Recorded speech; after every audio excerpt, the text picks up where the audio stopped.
جب یہ خبریں آ رہی ہیں کہ پاکستان کی فوج یعنی اسٹیبلشمنٹ اور عمران خان صاحب کے درمیان کوئی ڈیل ہو گئی ہے، ہونے جا رہی ہے، عمران خان صاحب جیل سے رہا ہونے جا رہے ہیں، کہیں پہ ڈائیلاگ کا کچھ پروسیس شروع ہو گیا ہے، کچھ لوگوں کو ضمانتیں ملنا شروع ہو گئی ہیں، اور ٹویٹر پاکستان کے اندر بحال ہو گیا ہے، کچھ کانفیڈنس بلڈنگ میجرز ہو رہے ہیں، کچھ سیز فائر ہو گیا ہے فوج کے درمیان اور عمران خان کے درمیان، اور اچانک سے یہ اب فیلڈ مارشل کے عہدہ یہ آرمی چیف کو دے دیا گیا ہے۔ تو کچھ لوگ تو اس کو سیاسی رشوت کے طور پر دیکھ رہے ہیں، خوشامد کے طور پر دیکھ رہے ہیں۔ پھر اس کے بعد ایک اور ایسپیکٹ یہ آ رہا ہے کہ تحریک عدم اعتماد کی اچانک سے خبریں آنا شروع ہو گئیں کہ گورنمنٹ کے خلاف کوئی تحریک عدم اعتماد آ رہی ہے، بالکل اسی طریقے سے جیسے ماضی کی حکومت نے جنرل قمر جاوید باجوہ کو ایکسٹینشن دی تھی اور اس کے بعد پھر تحریک عدم اعتماد آئی اور پھر حکومت گھر چلی گئی، تو اب وہ کہہ رہے ہیں کہ ایکسٹینشن تو مسئلہ ہی نہیں تھا جنرل عاصم منیر کے لیے، تو اب ان کو کچھ بڑا دینا تھا، تو وہ جو بڑا دینا تھا انہوں نے فیلڈ مارشل کا عہدہ بڑے پیک کے ساتھ ان کو آرمی چیف کو دیا ہے، اور اب وہ 5 سٹار جنرل بن گئے ہیں۔ تو اب کیا ان کی تسلی و تشفی ہو جائے گی؟ کیا شہباز شریف صاحب کو ایک اچھے پرائم منسٹر کا جو کریکٹر سرٹیفکیٹ ہے وہ مل جائے گا؟ ایک بہت بڑا کوسچن مارک ہے، لیکن اس کا ایک میرٹ کے اوپر پوسٹ مارٹم ہونا چاہیے۔ یقیناً ایک نیوکلیئر جنگ ہونے سے بچ گئی، ایک جہریت تھی، ایک ٹک ٹک تھی، میزائل چلے باقاعدہ طور پر، ایک بڑی پینک سچویشن تھی، سب کچھ تھا، پاکستان کا پرچم بھی بہت بلند ہوا، لیکن کیا یہ کامیابی اتنی بڑی کامیابی ہے کہ پچھلے 2 سال میں 2.5 سال میں جو کچھ پاکستان کے اندر ہوا ہے،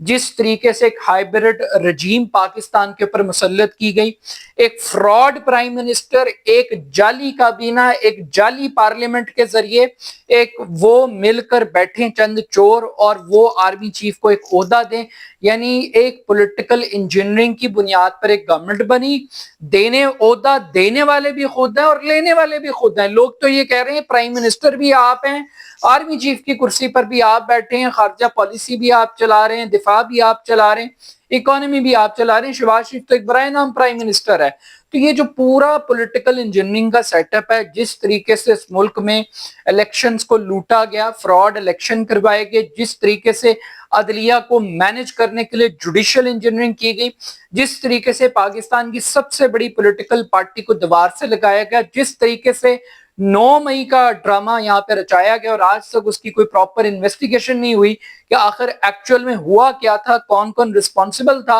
اور جس طریقے سے یہاں پر انسانی حقوق کا، آزادی اظہار کا، کہ ٹویٹر آپ نے 1.5 سال تک بند رکھا، جس طریقے سے آپ نے ٹی وی چینلز کے اوپر پابندیاں لگائیں، سوشل میڈیا کے اوپر لوگوں کو اٹھا لیا اور تنقیدی آوازوں کو بند کر دیا،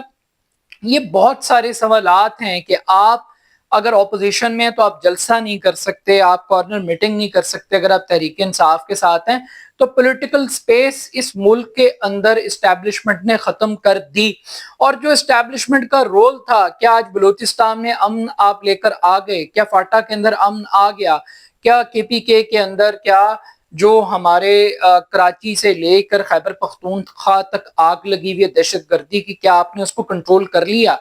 ٹھیک ہے، چند میزائل آپ نے چلائے اور ان میزائلز کا اور اس ٹیکنالوجی کا دنیا بھر نے آپ کو بڑا سراہا، بڑا بھرپور جواب دیا، لیکن جو انٹرنل سیکیورٹی کرائسس ہے، جو انٹرنل پاکستان ایک دہشت گردی کی جنگ لڑ رہا ہے وایا افغانستان، وایا ٹی ٹی پی، کیا اس کے اندر آپ نے کوئی بڑی کامیابی سمیٹی ہے؟ تو اس کا جواب ہے نہیں۔ 4 دن کی ایک ملٹری کلاسک موسیقی جس کے اندر انڈیا کا وزیر خارجہ یہ کہتا ہے کہ ہم نے تو پاکستان کو پہلے ہی بتا دیا تھا کہ ٹارگٹس کون کون سے ہیں، ہم نے مریدکے پر اٹیک کرنا ہے، ہم نے احمد پور شرقیہ پر اٹیک کرنا ہے، یہ بھی واحد آرمی چیف ہے جس کے دور میں باقاعدہ طور پہ انڈیا سے بیٹھ کے انہوں نے میزائل مارے مریدکے کے اوپر، احمد پور شرقیہ کے اوپر، دیگر علاقوں کے اوپر، اور وہ بھی ان کی مہربانی کہ انہوں نے نور خان ایئر بیس کو بھی اٹیک کر لیا، مرید ایئر بیس کو، شور کوٹ کو، تاکہ اس کے بعد پھر ہمیں ایک ملٹری جواب دینے کا ایک موقع ملا۔ یقیناً پاکستان کو ایک سفارتی کامیابی ملی ہے انڈیا کے جواب میں، لیکن میرا یہ خیال ہے کہ اگر اوور آل آپ ایک ملٹری پرفارمنس کی بات کریں تو شاید یہ جو پچھلے 2.5 سال کا عرصہ بطور آرمی چیف گزرا ہے وہ کوئی اتنا شاندار نہیں ہے، بطور اسٹیبلشمنٹ کے سربراہ کے کوئی آئیڈیل ٹائم ہم نے نہیں دیکھا، 4 دن کی انڈیا پاکستان کی کلاسیکل موسیقی، وہ تو مہربانی ٹرمپ صاحب کی کہ انہوں نے ثالثی کروا لی اور ہماری جان بخشی ہو گئی. تو still at the end of the day I think کہ یہ فیصلہ ایک سیاسی فیصلہ ہے اور یہ ایک سیاسی رشوت ہے، اور اس رشوت کا مقصد یہی ہے کہ سرکار آپ عمران خان صاحب کے ساتھ صلح نہ کریں، آپ اس سسٹم کو چلتا رہنے دیں. اگر کوئی 1-1.5 سال کے اندر الیکشن کا کوئی ماحول بن رہا تھا، اس ماحول کو بھی اب ختم کرنے